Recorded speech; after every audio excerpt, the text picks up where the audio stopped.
Well, it's a dull, drab, grey day here in England, and what better to do than a dull, drab, boring activity like building a compost heap.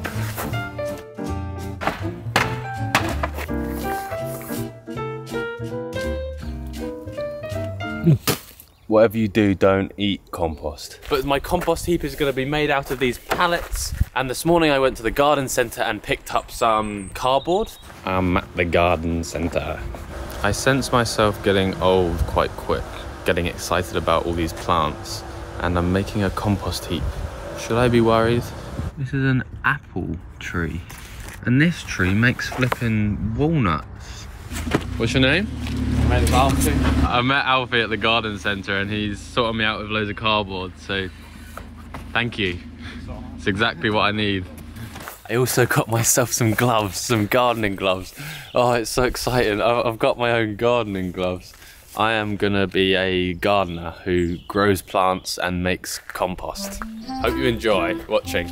I can't guarantee that you will, but I hope you do. So what exactly is compost? It might just look like dirt, but in fact it's recycled organic material. Have you ever seen a dead tree in a forest? Well, it doesn't stay there forever. Not in its tree form anyway. It becomes food for a huge amount of microorganisms, animals and fungi, which break it down into nutrients which the surrounding plants can use to help them grow. Gardeners build compost heaps to recycle dead plant matter and vegetable scraps into a material that they can then use to put back on their garden to help their plants grow. Pallets, I guess, are like a waste byproduct of the delivery industry. Like when shops get things delivered in bulk, they come on a pallet, and then after they're dropped off at the shop, they often get thrown away, or I don't know what happens to most pallets, but like they're perfectly good pieces of wood. Like you can use that to build things with, and I've seen videos on YouTube of people making many great things out of old pallets. I went to one of my local shops called Bodle's, they're just down the road, and they gave me some pallets to use. It makes absolute sense to use a waste product of one thing and use it to make another thing. And that is exactly what composting is. You've got this waste product, you've got the waste scraps from your kitchen. It all makes sense. It's just a cycle. First step is to do some work with these pallets. I don't want to use them whole. I want to kind of take them apart and use just one side of them. My dad was like, yeah, use some of my tools to take apart the pallet. I got this thing, just kind of a metal pole with a kind of a wedge there. I should be able to wedge that in and pull apart the pallets because the pallets are joined together with like nails. Why did my dad give me this pickaxe? I'm not trying to mine gold, for goodness sake. A hammer, I can use this side to take the nails out hopefully, and this is for joining the pallets together later. Right, the anatomy of a pallet. It's got one side which has small gaps in between all these planks, and another side which is the base of the pallet, which has these bigger gaps. I don't want to use this side. I want to use this side as the walls of the compost heap. So we've got to separate this piece from like this bit and this bit. So we've got to pull that apart. How are we going to do that? I don't know.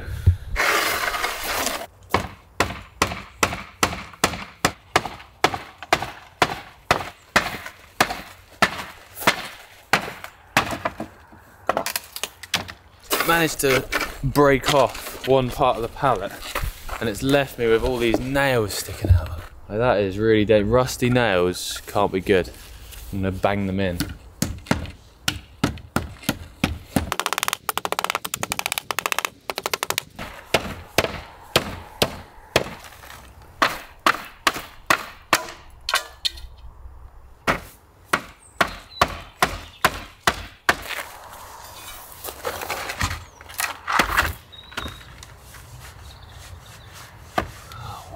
It's nice when you find a technique that works.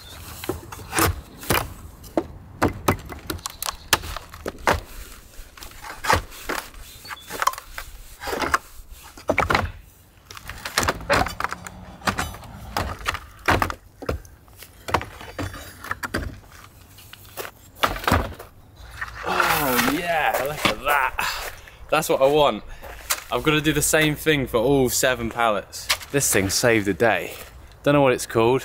Big metal stick with a wedge-shaped thing, and I managed to push that under the bits of wood that I wanted separated and then lever them off. Just when I thought I was getting the hang of it, I came up against a pallet which did not want to be pulled apart. I soon gave up on it and started on another one.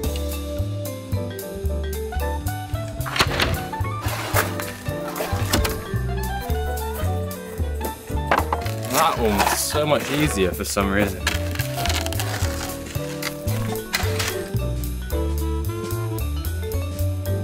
Sometimes you need to use the hammer and the metal pole.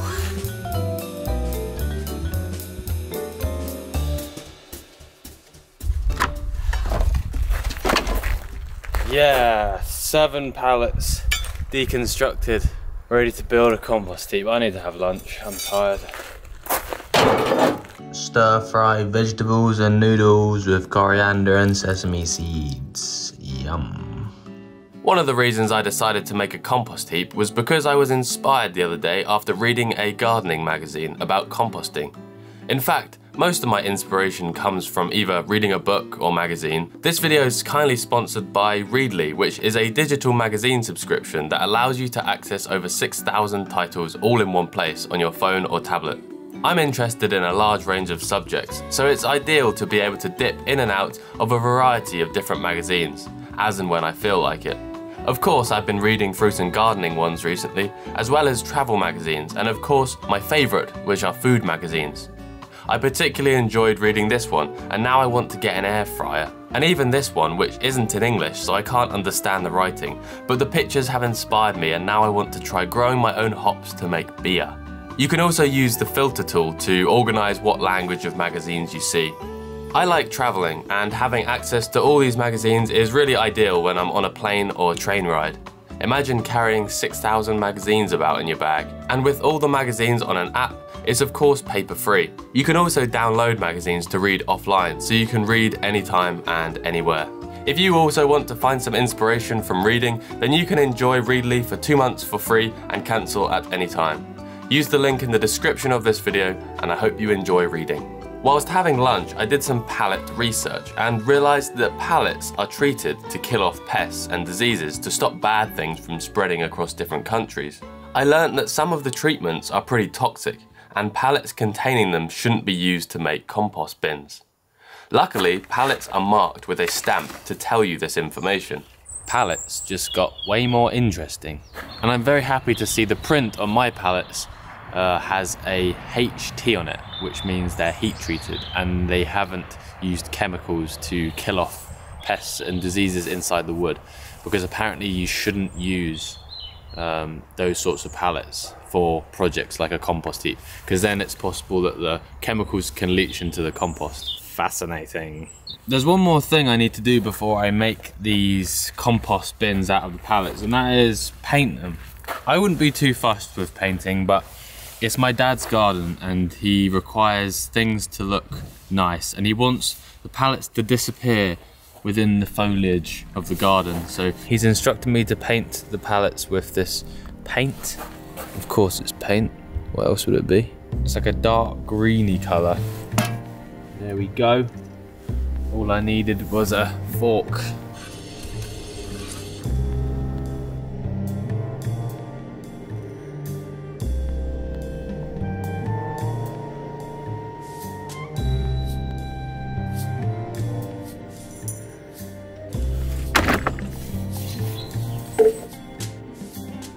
Seven pallets all painted.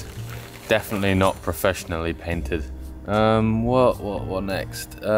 Tomorrow's plan is to put the pallets together and build the compost heap. I also just realised that I've painted myself, but I kind of like the green spotty trouser look. I'll just wear them like this. Looks like I've been hard at work painting. I'm right at the bottom of the garden because this is where the old compost heap is. My dad doesn't want the compost heap to be seen. He doesn't like the look of compost heaps, which is fair enough. So it's going to be hidden behind there, You can see the old one, it's really falling apart, and you can't really, there's no way of getting the compost out once it's finished decomposing. So the aim today is to remove the old one, take those bits of wood out, move the current compost out the way, and then build a 2-bay compost heap in the position of that one. That's the plan. Currently I can't even get to the compost heap very easily because this plant is in the way. Now this is, I think, a type of camellia. It's just starting to flower, so my dad will be very excited. But I'm gonna need to chop some of it off because I can't work here if this is in the way. Dad, if you're watching, you might want to skip. This might be a bit emotional for you. Look, we already got some stuff to put in the compost heap.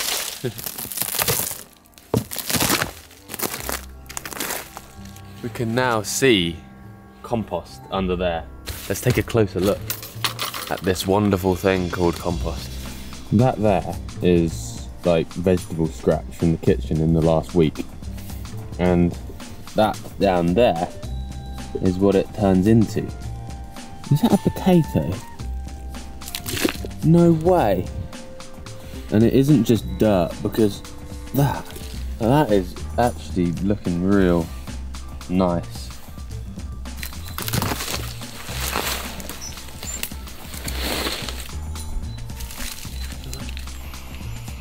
And it doesn't smell bad, it smells good. It doesn't actually smell of much, it just smells of the ground. Like this is recycled stuff. I was reading a book the other day about firewood and cutting up firewood, and some quote from a woodsman was that you get 2 stages of heating from wood cutting. You get the first, which is where you're working really hard and you're sweating and you're getting warm by cutting the wood, and then you can burn the wood and get the second stage. And right now my fingers are freezing and I'm going to heat up by working. Working is a form of heating.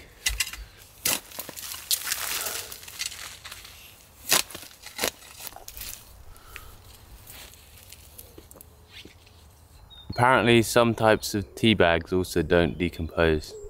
Compost.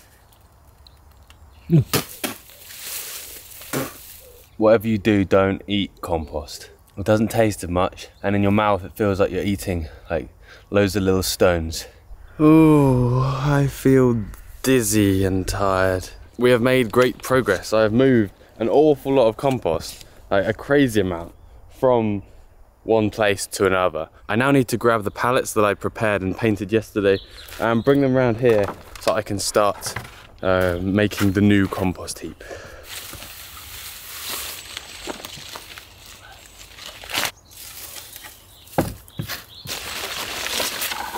It's coming together. So you can kind of see what I'm going for. A 4-sided compost heap. And the way I'm going to attach them together is with some wire. The reason for using wire and not screws or nails is because I want to be able to open each side up individually and whenever I want. So I don't need to undo a screw. I can just untwizzle the wire, open up the side and get my compost out easily.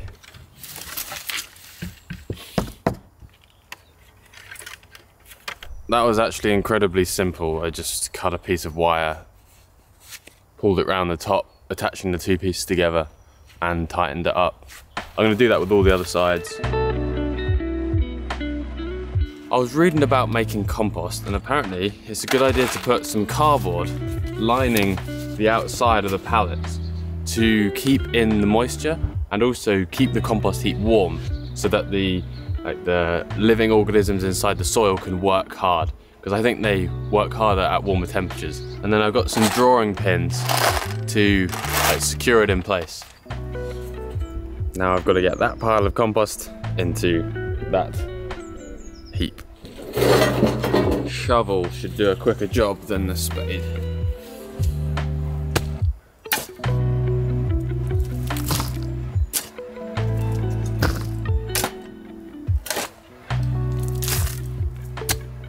Oh, my back. I need to have some lunch, and I also need to sort out my bees because they need feeding.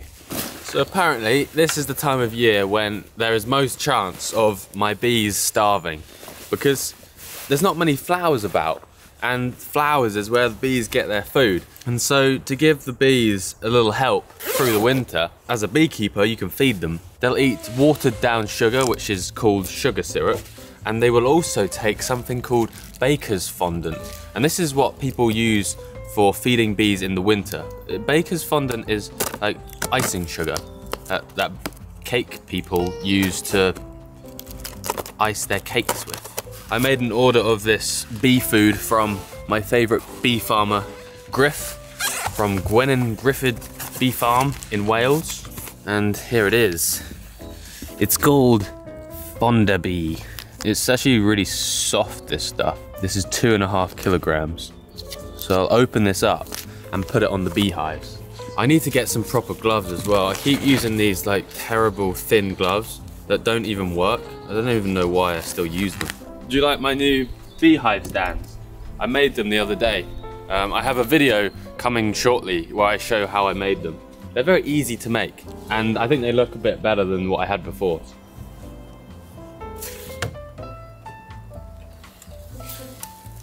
Looks like a bit of a mess, but that is the food that they're currently eating away at. Just gonna lay that on top.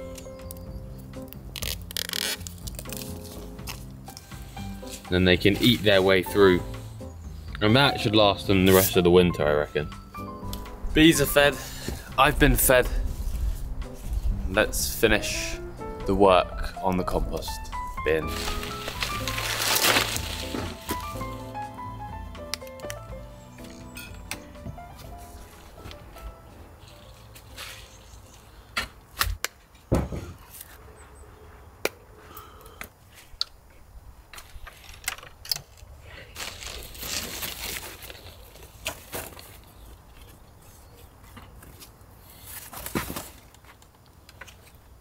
So what can you put on a compost heap? Apparently, pretty much any organic material can be composted. But I learned that to get the best decomposition, a mix of carbon-rich brown materials and nitrogen-rich green materials should be added. The idea behind having 2 bays in a compost heap is so that you can fill up one, leave it to compost, and whilst one is decomposing, you can fill the other one up. And when that one's decomposing, you can then harvest all the compost out of the first one and then alternate between the two. If you just have one, then you fill it up and then you're kind of stuck. You've got no more space. And here we have, hidden in the bushes at the bottom of the garden, a finished 2-bay compost heap, constructed by someone who has never made a compost heap before, a complete novice DIYer. I've done it. I reckon anyone probably can. The ultimate recycling machine. I'm quite proud of what I've done today. What I'm most happy about is that the compost which has been brewing in the old heap that I dug up today is ready to use, and it means I don't need to buy any compost this year to put on the garden when I grow vegetables. So that is brilliant. That's going to save me some money, and hopefully my vegetables will grow well in that compost. I guess all I need to do now is fill up this bay with waste, and then next year or the year after I'll have plenty more compost again for the garden. It's a constant cycle. You grow vegetables, you eat them, all the waste from the kitchen and all the waste from the garden goes into the compost heap, it recycles, and then you feed it back to the vegetables again. It's so cool. And I hope you found some kind of interest or learned something new about composting today. To keep up to date with everything else that's happening around here, head over to my Instagram. I post a bit more regularly on there. I've just realised I've trapped myself in, so I haven't made it very strong, so... Nice. Thanks for watching. I'll see you soon.